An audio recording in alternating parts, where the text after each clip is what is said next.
What's up, guys? It's Andrew Velasquez with another episode of Mindful Artist Podcast. And that song you just heard is my song called Mi Corazon, written by myself and produced by Aaron McLendon. You can download Mi Corazon wherever you stream your favorite music, Spotify, iTunes, YouTube, all the things. And I want to ask you a favor. If you are a big fan of this podcast, as I know that you're working on yourselves because you're super creative and spiritual, I really want to encourage you to go to our reviews, leave us some stars, tell a friend about us. And if you're a fellow creative person that is also entrepreneur and balancing your spirituality, email me at mindfulartistpodcast@gmail.com. And for today, another episode, your one-stop shop for all things balancing creativity while being spiritual and an entrepreneur. I have another amazing special guest, you guys. I was doing the math, and I mean, if you're watching already, you see how beautiful he is right there, right? Look at that handsome face. But literally, we've known each other since like we were baby twinks, our 20s, Oh, and wait. I wasn't the twink. You were the I twink. was the Okay. twink. First of You were all. like maybe a little cubby. I don't know, but Yeah. you're cute. You're cute. And so, who is this guy? Who is this person that I'm talking to? You guys give it up for Pavy. Yes, welcome, Pavy. Let me give you a little Hey, thanks bio, for having me. Pavy. Thank you for being here. Oh my God. Okay, so you guys, Pavy began his career in makeup where his work graced publications such as Allure magazine, People, Marie Claire, Cosmopolitan, just to name a few. He also was a part of many, many fashion shows for LA Fashion Week as well as New York Fashion Week with prestige brands as Laura Mercier and Nars Cosmetics. During his time doing makeup, he has incorporated hairstyling on some editorial shoots over the years. But in 2010, he shifted to do hair primarily. He had the opportunity to be a part of the entertainment industry as a hairstylist, where his work as a key and department head can be seen on features such as Snatched, Dix, the musical, Self Reliance, and notable TV shows Dave, Love Victor, and Westworld, in which he won a Primetime Emmy Award. Wow, that's amazing. Pavy celebrity clients include Dave Burd, I'm probably butchering that last name, Micheal, Cimino, Brad Pitt, Anthony Hopkins, Tessa Thomson, Isla Fisher, Johnson, Julia Fox, Andy Samburg, Anson Mount, Noah Centineo, Billie, Lourd, among others. You guys, I mean, come on, that bio speaks for itself. Bravo, my friend.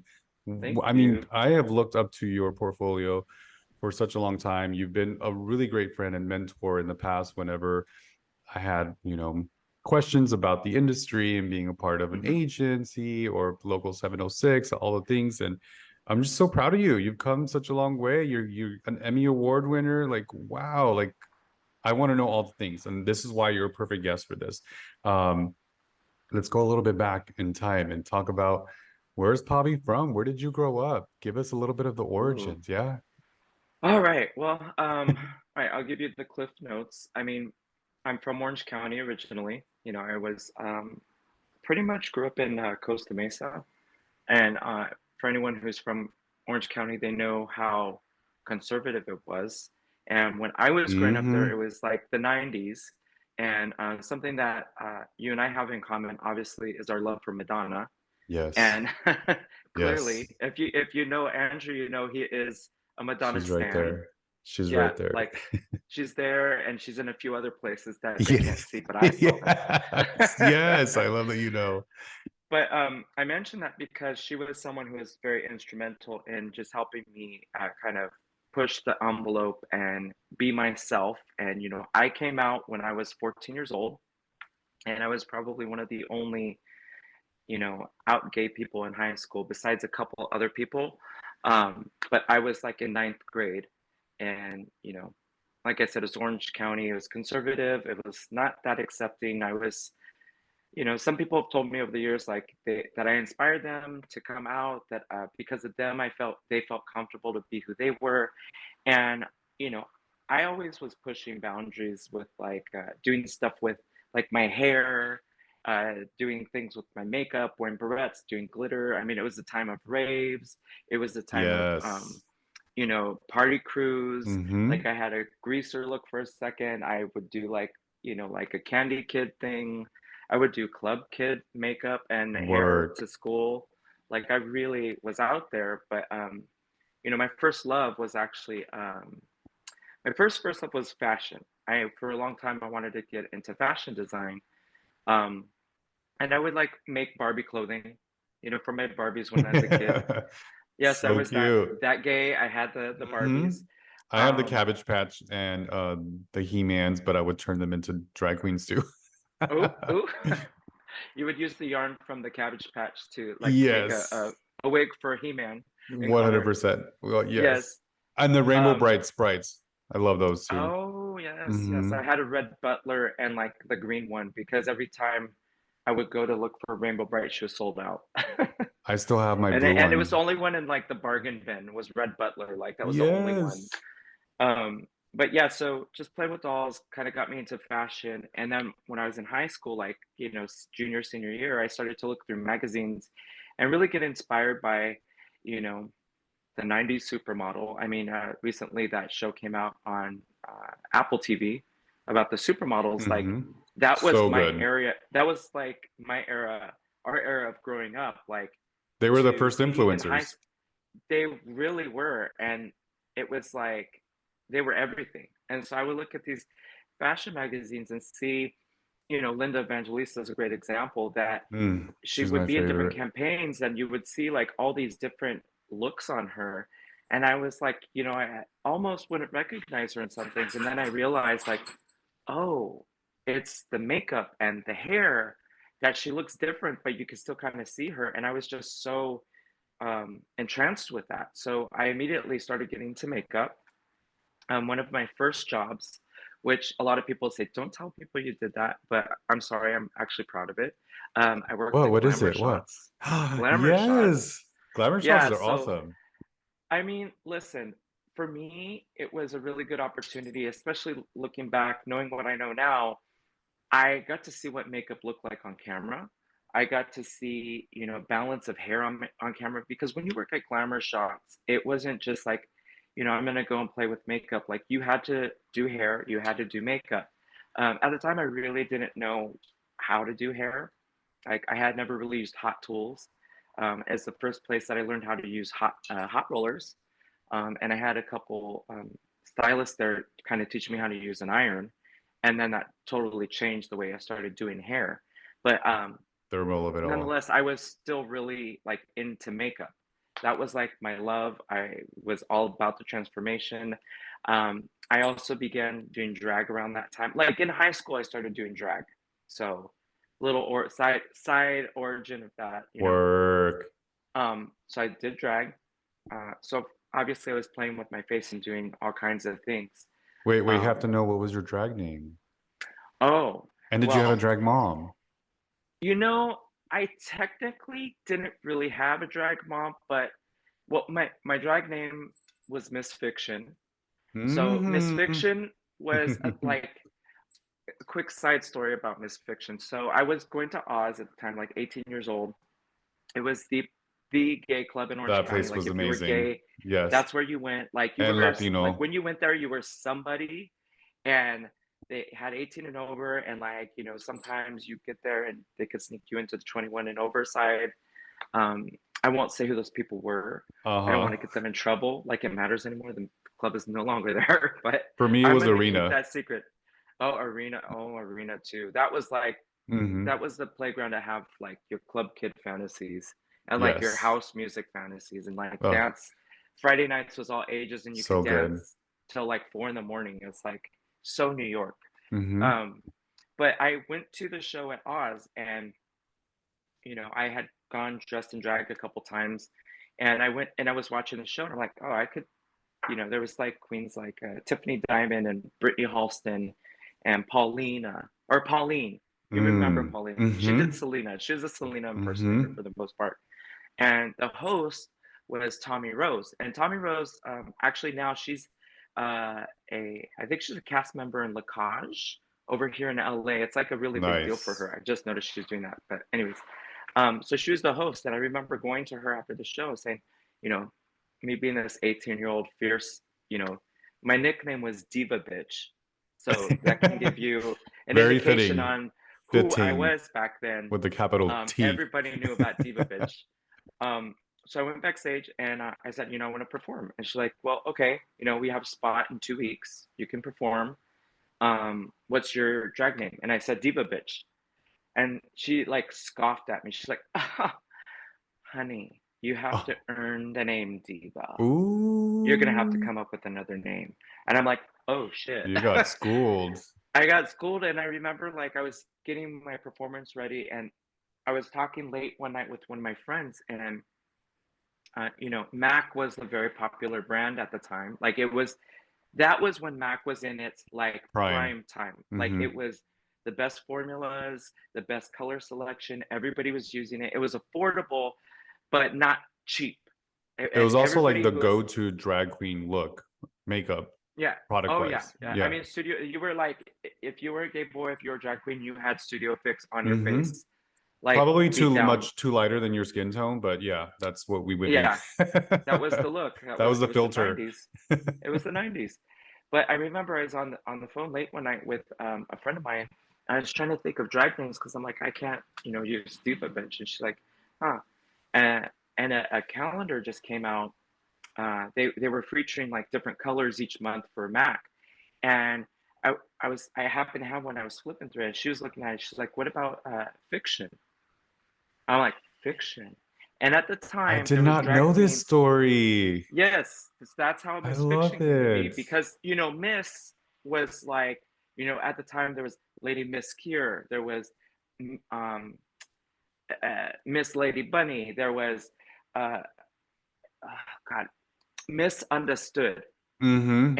and Misunderstood was like a kind of club kid drag queen, like comedy queen, I guess the kids would say now. But I loved how her name was like one word, Misunderstood. And I'm like, Yeah. Miss Fiction.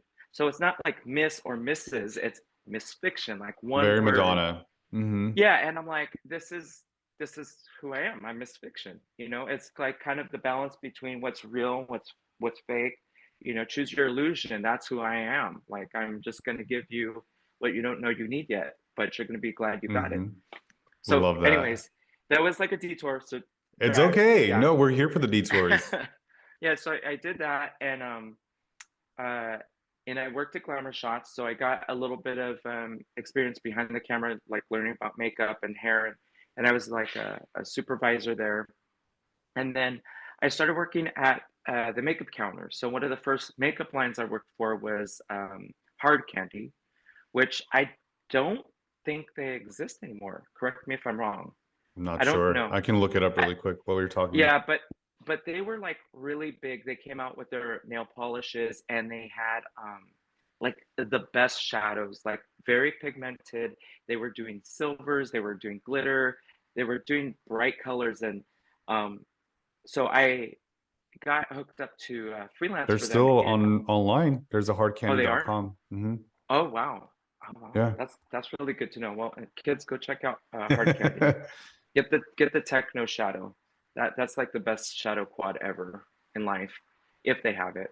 Um, so I started freelancing in the counters. So I would go representing this brand, selling the products to the people, and then I got a position at Bloomingdale's in Fashion Island as the shift Mm. super, or not shift supervisor, excuse me. I was the counter manager for New Trends. Now, New Trends consisted of Hard Candy, uh, Girlactic, um, Too Faced when first Too Faced first started, and Urban Decay. So those were like my brands that I was in charge of. So Really cool all the brands. all the glitter, all the shimmer, Mm-hmm. all the fun, all the grunge, all the glamour, you know. So I was with them for a little bit. Then I upgraded and I got pulled over to Nars when Nars came to Bloomingdale's and Fashion Island. So I was the counter manager there for like a couple years. Um, and then I got accosted to join Laura Mercier Cosmetics. So I got an interview and I became a national Nice. artist with Laura Mercier. So that I was, I remember that. first started as a regional and then I jumped up to a national artist. And then I did that for like 2 years. So what was great about that, just a note about that journey is like working with fun brands and then going to a brand like Laura Mercier, which was very I want to say she was slightly more regimented as far Mm-hmm. as the technique on how to apply foundation, Sure. the tight line, how to make skin look like skin but still flawless. Like the whole philosophy of the brand was really refined how I did makeup, honestly, and I'm very grateful for that because going from a brand like Nars where their slogan was "There are no rules with makeup" to a brand like Laura Mercier with a lot of rules, it was kind of hard to like break this Transition. wild stallion of a makeup artist to like kind of not go in a box, but just kind of like you know shade around the box a little bit less, Yeah. but it was a great experience. And all the while, like I had done, some fashion shows. Like I got to do some things in Fashion Week in LA. I got to do Nicole Miller in New York, uh, Pamela Roland in New York for Laura Mercier, and I got to travel around a lot. Like I've been to almost every state in our United States with Laura Mercier. I got to travel to London. That was pretty amazing. And then 2008. Uh, the economy started to crash. In 2009, I unfortunately got laid off, and they laid off a number of artists. So I was kind of at a place in my life where I didn't know exactly what I wanted to do, because like I was going up this climb in my makeup career, and I always had aspirations to be like Kevin Aquan. I believe Yeah. like I can be the next Kevin Aquan. I have skill. I'm creative. Like I understand skin. I understand like the different skin types, ages, textures. Because that's a thing that I would say, not to throw shade at people nowadays, who come up with like Instagram and TikToks and YouTube. Like a lot of these people, they don't have the experience of working on a real people. They have experience of working on their face. So back when we began, you had to get experience and learn what it was to deal with the different textures and age groups, different shade tones. Not everybody's going to be a yellow with a gold highlight and, a taupey, contour. Like you need to Right. understand what works on the skin tones and Mm-hmm. undertones and all that stuff. Anyways, I digress. So You're good. I was at a point where I'm like, okay, what am I gonna do? Uh, because I wasn't like really trying to freelance with a bunch of brands at the time. I did still freelance for Laura Mercier because my real good friend Teresa still ran accounts for Sephora, so I would just go around and do events and stuff. But I thought, okay, I'm gonna go to school. I'm gonna go get my esthetician's license because I wanted to um, be a facialist or estheticians because I thought, okay, that's an easy transition. If I'm not doing makeup, I could go Mm-hmm. work in a spa and do facials, Mm-hmm. and then I would have, be able to make money and clients and blah blah all that. So that was my intention with going to school. However, when I joined, there wasn't anything available, like with the classes for estheticians. So I'm like, okay, well, let me just take the hair classes. Like I had dabbled in hair, I had done hair for photo shoots. I liked doing hair, but it was not my passion at all whatsoever. So I just went through the whole program, and through that, 2.5 years of going to school pretty much full time, um, I really found a love for hairstyling. um, I really, it's like if if you're familiar with that movie, Beautiful Mind, the one with what's his name, that Australian actor, and Jennifer Connelly, the one who was in not 300, Gladiator. What's his name? I'm looking it up.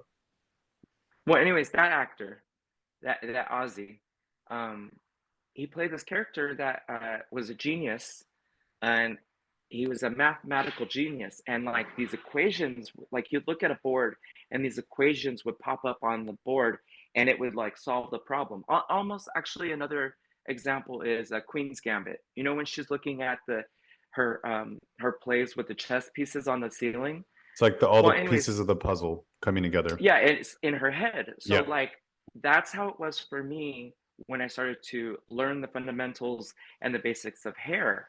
like everything I had been doing, I could look at a hair now, see the balance and the shape, and say, and like I can see like the hairs moving into place, the shape coming here, and if I tease it here, I put a pin here, and this and that, bam, bam, bam. It, Hey, it just like it clicked in my brain, yeah, and I'm like, oh, you had your aha moment.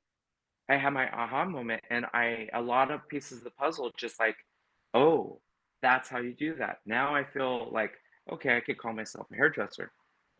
So I finished school. Um, and, oh, another cool thing that happened. So towards the end of school, there was a competition that I had entered, um, that was kind of a big deal in beauty colleges. It was called Junior Style Stars. So Okay. basically, it's a competition where you you pay money, you get a mannequin head. Everybody gets the same mannequin head, same hair, same everything. You have to cut, color, style, and do makeup on this mannequin head. Um, so I did this competition. There was about 300 people who entered, and the first prize was 50,000 cash and prizes. So it was a Nice. pretty big deal. Especially for back And then. oh my God, yeah. And I was just like, I was like kind of struggling. Like I was on unemployment, like I wasn't working full time. I was, living with a roommate. I was freelancing on the weekends, like in between school. So it was a tough time for me. Um, so I did this competition, and every week, like it would dwindle down, top 100, top 75, 50, blah blah blah, get down to the top 10. At this time, I had taken the exam, I passed my exam, I got my license. The school had called me. They're like, oh, we want to do this thing where we're honoring students, who had graduated. And sure enough, to show up, me and this other girl who happened to be in the competition, showed up, and they had this like little luncheon thing. They presented us certificates, and then they're like, "Oh, we want you to come to the salon, to say hi to the students and talk about whatever." I'm like, "Okay." So we go, and they have a curtain up. I'm like, "Something's fishy." So we're Hmm. pulling up there, and at this time, we knew that both me and this other girl were in the top 10. And mind you, this was a competition that the rival school, LA Tread Tech, they had been taking this trophy like every year. That's actually where I So, went for fashion merchandising. oh really? Oh, how funny. Yeah. So they'd been taking the prize for this competition, and I was at the time going to Santa Monica College. Which, listen, if you're thinking of getting into cosmetology, go there. And I tell this to everybody, go there or a junior college, because you Right. can get grants, especially if you're a minority. You can look for grants. Um, get the education to pass the state board. Don't worry about going to a fancy school. If you know shit about hair, shit about estheticians, all that, go there and learn it. Get your license, and then go take specialty classes with the other brands. I'm not going to name names, but there's some that have schools, very prestigious schools. But I am a firm believer that you learn the fundamentals, learn how to pass state board, so you have the basic skill, and you're not being indoctrinated into a philosophy of a brand. It's like more even playing field, and then you see what you even like in hair and makeup. Then you look up who's the specialty, who's the ones who are specialty in hair cutting, who's the ones who have specialty in color. Go to those brands and get educated on them. If they have a school, go take classes. But that's my little soapbox on that. Can I Um, um let me give a little oh, add to what you were saying really quick. oh, sure. This is exactly why I wanted to create this safe space as well, because there are so many students of mine in my past that are listening to this for exactly what you're describing right now, that kind of like firsthand experience and expertise and advice, really, as a mentor. Mhm. um and yeah, I think you said it perfectly. I relate to your story so much because I also was infatuated with Madonna and Kevin O'Quan. And yeah, I mean, who doesn't want to idolize and be like the person that they look up to as a hero in their industry? And also like the love for makeup first, for me as like an artist, as going to LA art school first. And then the hair thing, going to cosmetology was like an after of like, oh, and yeah, Mm, I related to so many things that you said because it is all relative. And you have to have that like one switch that clicks it for you. And then for mm-hmm, me, it was doing hair color because color theory, when we do color correction, is relative to the same when we do hair coloring. It's all the same color mm-hmm. science. So I always Yep. tell my students is that exactly what you're saying is like, try everything, learn the fundamentals first, because you're not going to figure out your strengths in those couple years as you're learning. You're going to learn from your discoveries and your challenges and your opportunities, but really it's Mm-hmm. out in the floor, it's out in the field, it's out in retail cosmetics, or it's out Yeah. in assisting where you kind of have to fuck up to, and you're going to, like, that's just Yeah. bottom line. That's how you, when you ride a bike, when you're learning how to roller skate, you're going to Yeah. fall. That's how you Yeah. have to learn so Absolutely. you can get back up and keep going. So thank you for sharing that. I just wanted to piggyback on your advice, and I think that's really smart. Oh yeah, of course. You know, it's like it's important to. I find it so important to share that with people, and you know, I've done a couple talks with schools and you know students, and you know, forum where like it's there we're there to share, and I'm there to share my experience, and I'm very open to share that because it, it's you got to find out what it is that drives your passion, and if you are out there trying to be like if you're doing hair, makeup, or anything in the beauty industry that is you want to be a like a celebrity, this or that, that's just who you work on. It's not who you are. Like like I would say, you know, speaking of makeup, like yes, I've worked on celebrities, but a smoky eye is what I'm an expert at. I want you to, you know, talk to me about being a smoky eye expert, not a, you know, a celebrity this or that. It's not important to me. I think for Right. other people it is an important thing. And, you know, power to you, boo. I mean, if that's what you want to do, that's who you want to be that, do that. Um, you know, be an artist if you want, but if it's like what's your priority, you know? Think about it a little bit Yeah. thoroughly and what your passion is and what you want to do. For Also, me, I what's like do what's feeding your soul? What's feeding your soul and making mhm, you feel those butterflies and gives you yeah, joy? You know what I mean? With the power of your hands. Like, it's got to be something that's going to be impactful. You can't just do mhm, something mediocre because you feel like it's going to get you likes or the yeah, celebrity of it. Like you said, and you want to put your passion into it and make sure that you love it and you're happy with it, you know? yeah. That's the bottom line is you got to be happy with it and do it for the right things that is good to your soul because celebrity fades. You know, talent is forever. Even if it starts to dwindle away because you physically ain't able to do certain things, you know, I personally would rather be known for, you know, what I did, not who I did. That's just my Hey, thing. But wise words, my friend. Wise words.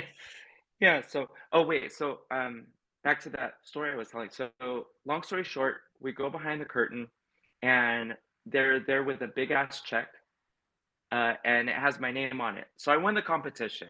Yay! So that Yes. was just one great accolade. And you know, after I got out of school, I had an opportunity to work on an independent thing, and I actually met uh, a really well-known makeup artist, and you probably know him because he did Madonna's makeup during the Drown World time. His name is Clexius Colby.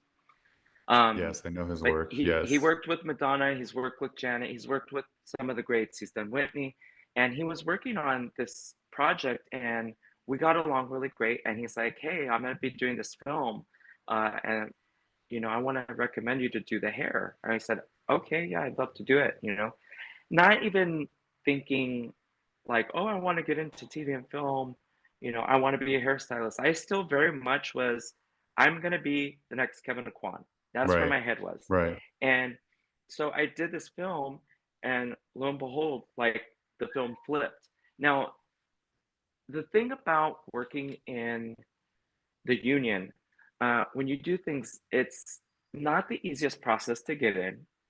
One of the things is you have to do like 30 days or 60 days within 60 months under 2 years. Like there's this whole mathematical equation in which you have to accrue your hours and your time to count towards being a union member or being eligible to join the union. Now, like that, it was not for me. I did this film and we were on it. It started non-union and then it turned union and I was on it for 30 days. So I got into the union. So Dang, it was a amazing. blessing. It was a total blessing. And at the time, I'm like, well, I don't know if I want to join the union because I still want to do makeup. Like that's my passion. But I did know a few people who kind of educated me on the fact that in the union there are more there are more makeup artists than there are hairstylists. So if you get an opportunity to go into the union, you should do it as a hairstylist, not a makeup artist, because you'll have more work. So knowing this knowledge, I thought, okay, well, I'm gonna join the union. I'll do hair. I have a cosmetology license. It makes sense. You need one to be in the union. So why not? So I did it, and that was like 2010, 20, that was like 2011, I think. And, you know, 6 years later, fast forward, I'm on the set of Westworld as the key Incredible. hairstylist. So, it, you know, the other point I want to make, and I said this before in things I've spoken on, the things that I've done are attributed to my hard work, my passion, but not having an ego. And when I say that, I mean when you get approached to do a photo shoot, to do it, for trade, for free, for credit, whatever, if you don't have experience, do the shoot. I don't care Right. how good you think you are. I don't care who you think you are. I don't care who you've worked on.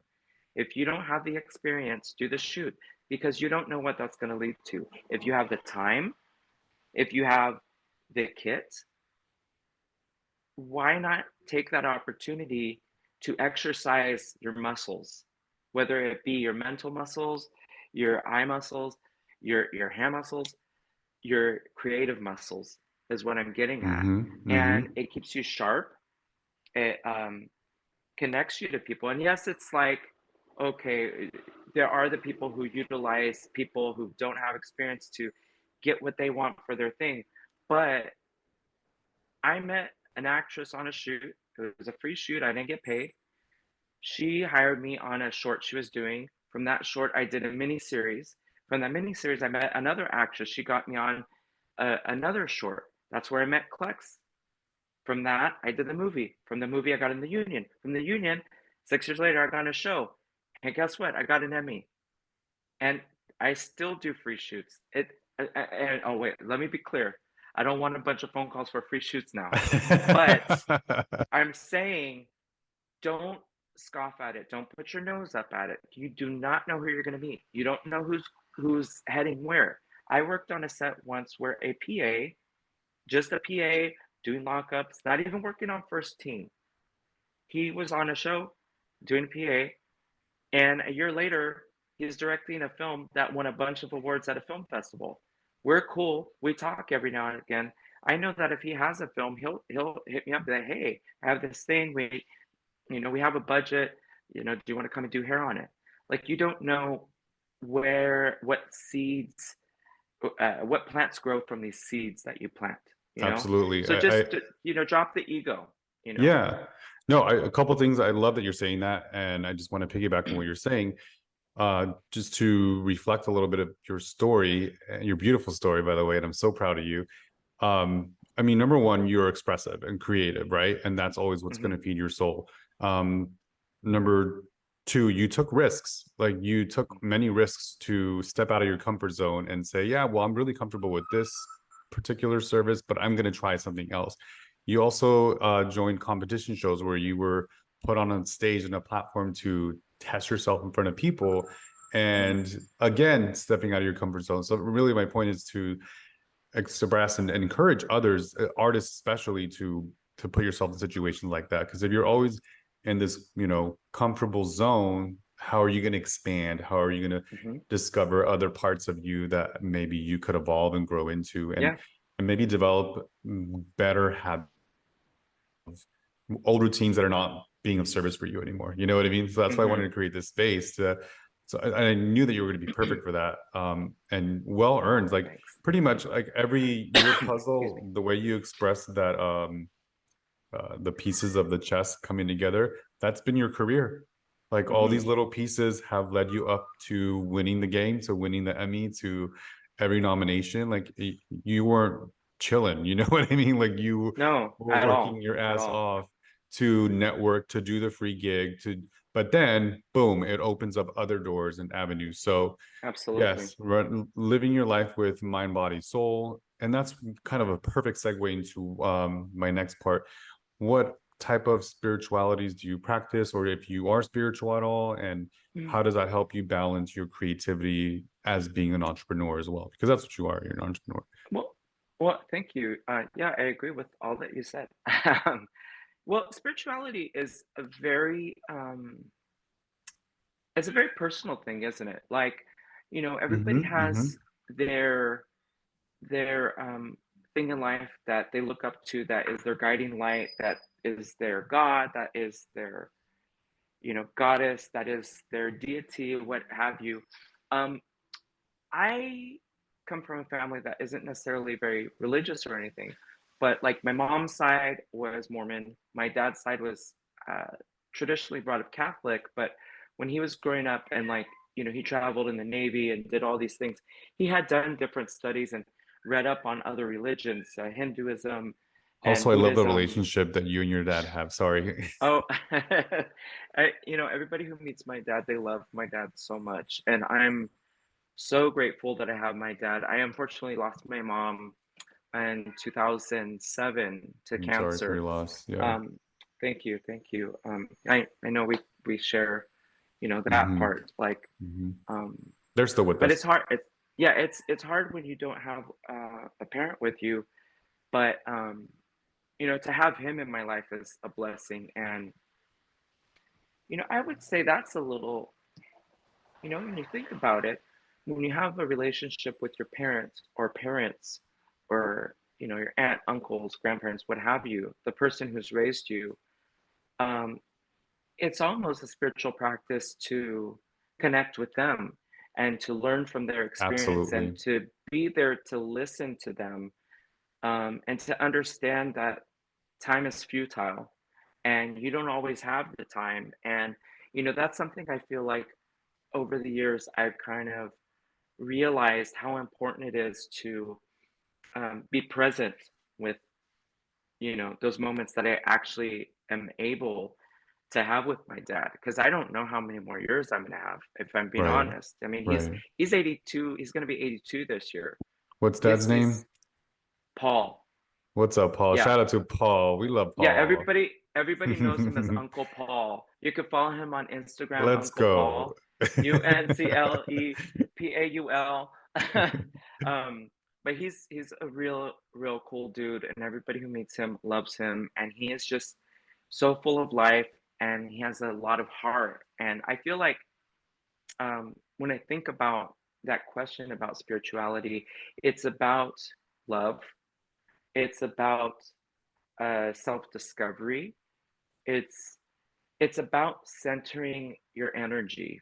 I'm really big Mhm. on, now I couldn't sit here and tell you all the mechanics of chakras and the different crystals and the solar systems and astrology or anything, but I will say that the bits I have read up on, I find relevance to my life with it. It's helped guide me in how I interact with people. Like if I know someone's sign, like Mhm. I've actually done it where if I know someone's sign, if they're in a certain position with me, um, it kind of forms the way I will interact with them. Like the questions I'll ask, there's some people where you meet them and you got to know they are always right, they're in charge. And even though something's incorrect, you have to find a way to show them the correct way, but make them feel like they came up with the idea. Make them feel Like heard. make them feel heard. And at the end of the day, that's what it's about. Is everybody Yeah, wants to be valued, they want to be heard, they want to be considered. So like that's a little bit of, for me, what makes it important to just stay as grounded and connected as I can. I try to meditate when I have a moment. good. um really taking moments to pause, uh, to not react. It's taken some time to uh, learn that, and I would say that you know when you're young, and not always when you're physically young in age, but you can be 50, 60 years old and be young, and by that I mean immature. And immaturity isn't acting like a child; it's just not being evolved enough to understand what the situation is at hand, to be able to recognize it for what it is, to stop and pause and think before you react to something. And I'm no And one actually perfect. Like, listen, right? and listen, that's the biggest thing, is listening, because you can't understand the situation or speak on something unless you hear, like, with clarity. And even if you're not listening in the moment, just let the person go, let them speak, let them do what they got to do, take it in, sit on it for a minute, and then react. It's I important. I love feel like that. that's part of my spirituality, is That's beautiful. taking those moments and pausing and being mellow as I can, um, because I can get worked up very easily. I'm a very passionate person. Not the diva bitch um, though. oh, she's still up in here. She's in here with us. We all swim down A there little sometimes. bit, Or what's yes. that thing from it? We all swim. What do they say? When the balloon went in the drain? Well, anyways, Whatever. yeah. So Yeah. Diva bitch is still. My point Diva is, bitch is she still. is still very much alive inside of me, and so is Misfiction. Um, but Pavy is in control. You know, Hmm. and just kind of bringing it back to who's at the driver's seat, and understanding the difference to lead with your mind, or your heart, or your emotion. I will say that most of the time, leading with emotion isn't always the best key. Sometimes it is, though, because sometimes you have to get to an emotional state to break through someone who can't feel love. Hmm. And when you have love within yourself, you can share it with them in a way that they may not recognize. And when they see that's what your intention is, I think that's the most beautiful connection we make with each other, is for them to realize it and, connect with you on that. And I think that love and human connection is like a ultimate spiritual connection, a spiritual experience, if you will. So Absolutely. You said I that guess that's what I perfectly, would say. friend. Like if I just believe it. Like I go with the flow of life. I feel my way through things. I trust my instincts inside. I listen, um, and I decipher what works for my life and what will not, and respectfully decline the things that don't work. Setting And healthy boundaries. Absolutely. yeah, yeah, and that's something that's, it comes with time. It comes with maturity. And the sooner you come to a realization that you have to be open to it, and like growth, what like we mentioned earlier, and what you were saying, you can't grow unless you feel something. And when you feel something, it doesn't feel good sometimes. It hurts. It's uncomfortable. But if you're feeling that feeling, then you're growing.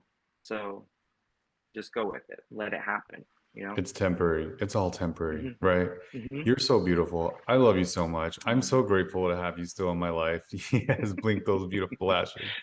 I We got so much information, you guys. I hope you really took all of this and just soaked it up like a sponge.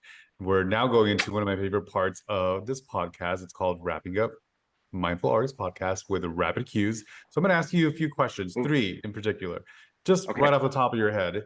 Don't have to think about it too hard, but just Okay. intuitively, what is the answer? Question number Okay. one, Pavi. Who is Yes. your hero and why? Oh, my mother, because she was a survivor, she persevered, and she was artistic, and she was passionate. What's Mama's name? Julia Perrier, like the Oh, water. Julia. Shout out to Julia. We love you. Love that. Yes. Cool, cool. Okay. Question number two. What is your favorite music album of all time and why? Ooh, oh my Like God, you let it Jesus, that's play so from hard. track one to last track. You Oh you're my on a God. you're on a deserted island and you only have a Discman with one CD. Ooh. Uh, something by Bjork. Um, Yes, good choice. homogenic, homogenic, because there's a Mm, good range of ballads chills, and chills. dance music. Good And choice. I performed Pluto in drag, and it was one of my best drag performances ever. Yes, I love your drag performances. I miss them. We need to have a reunion with Misfiction soon. Oof, oof. Let's We'll bring see her about back. that. Let's bring her back. She's in a cave somewhere in the Ozarks. I don't know. We She's can like find her. she's I'll dig hidden. her up. Okay, well, good luck. Okay, babe. All right, we have one more question for wrapping up my bars rapid cues, and that is, what is your favorite quote of all time? Mm. Oh my God. Could be someone that Uh, said to you, or somewhere that you read it, or a mentor oh told my you. gosh. It's that one Um, quote that's going to be on your grave. You know what I mean? oh my God, that's so much pressure. Okay, the only thing that's coming to my mind is a quote from an interview in a magazine. I don't know which one, and I'm probably going to get it incorrect. Um, but basically, it's something to the effect of, um, I don't regret my decisions because they're the building blocks of who I am. And I believe it was from an interview with Madonna sometime in the 90s. But that's loosely what it was. So It don't sounds quote me, accurate. quote It me. sounds accurate. Yeah. Yeah, yeah. Bravo. Love it. That's a really good quote. Thank you, thank you, thank you, thank you, thank you so much for sharing your Hmm. love, your light, your energy, your story, your passion. I felt it. I'm like chills and goosebumps all over. I feel great. I hope everybody out there feels the same way and is receiving all the energy that you're giving out. I'm so proud of you. This is your time to plug. Where can we find you? Where can we follow you and support Oh, your craft? And what is the next thing you're working on? Any projects that are coming oh, up that you yes. can talk Okay. about? Oh, yes, yes. Okay. Well, you can find me on Instagram mostly. Pavy Artist is my handle. Give me a follow. You can message me there.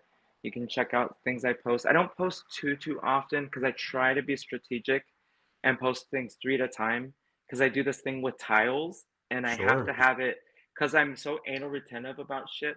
I have to have it even all the time. So I hate when it's like that. Doesn't work for I me. feel you. Anyways, It's your portfolio. It's so your grid. Yes. yeah. So Pavy Artist on Instagram. That's pretty much my only handle. I do have a Facebook page, but I kind of keep that for friends. But if you find me on there, you know, Pavy Olivarez, Pavros Olivarez. Love it. If you want Love to be it. friends, I try to post different things there, so it's like more personal things. Um, those are my two main ones. And actually, I just wrapped on Friday a really freaking cool movie called Idiotka, and it is going to be it's it's kind of like the storyline. It's a comedy, and it's loosely based on a kind of a Project Runway experience. Um, Ooh. yeah. So it's like, this family, this girl, she's talented, she makes her way in this competition, and it's like kind of a coming of becoming who she is and finding herself and shedding the shallow parts of what fashion are, and kind of Love poking fun that. at what fashion thinks it is, and those Yeah. shows of what they think they are. So it's going to be really good. It's gonna be Julia your next Fox is in Emmy. it. Putting that out Who there. knows? Well, no, not Emmy. It would be an Oscar because it's going to be a Oh, feature. yes, Yeah, Oscar. I'm putting yeah. that So out we'll see. there. We'll see about that. I mean, I don't know. It could be. I mean, it was a very fun film. Uh, so that, and then, oh, actually, I do have a movie coming out on January 12th, called Ooh, right around the corner. Self-Reliance. Yeah. Yeah, Self-Reliance. It's the first time director, Jake Johnson, and you might know him from New Girl. He played Zoe Deschanel's boyfriend. I Mm-hmm. believe. I didn't We watch the know. show, so I don't know. But people who know Jake Johnson really know Jake Johnson. He has a big fan base. Um, but it's his directorial debut, and yeah, we did that film last year, and I think That's it's so going to be dope. great. So everybody check it out on Hulu, January 12th. Love, love, love. Yeah. Congratulations, babe. I love you. I'm so happy for you. Yes. You guys, thank you so much for being here with us at Mindful Artist Podcast. My name is Andrew Velasquez. We have Pavy. Go out there, make an impact in someone's life. And that song you're about to hear is called Mi Corazon, written by myself, produced by Aaron McLendon, where you can download where you stream your favorite music. And follow us on Instagram at Mindful Artist Podcast. And if you're also a creative person that balances your life while being spiritual and an entrepreneur, email me at mindfulartistpodcast@gmail.com. Until the next time, you guys, much love and light to you all. I love you, Pavy. Bye, I love guys. you. Au revoir.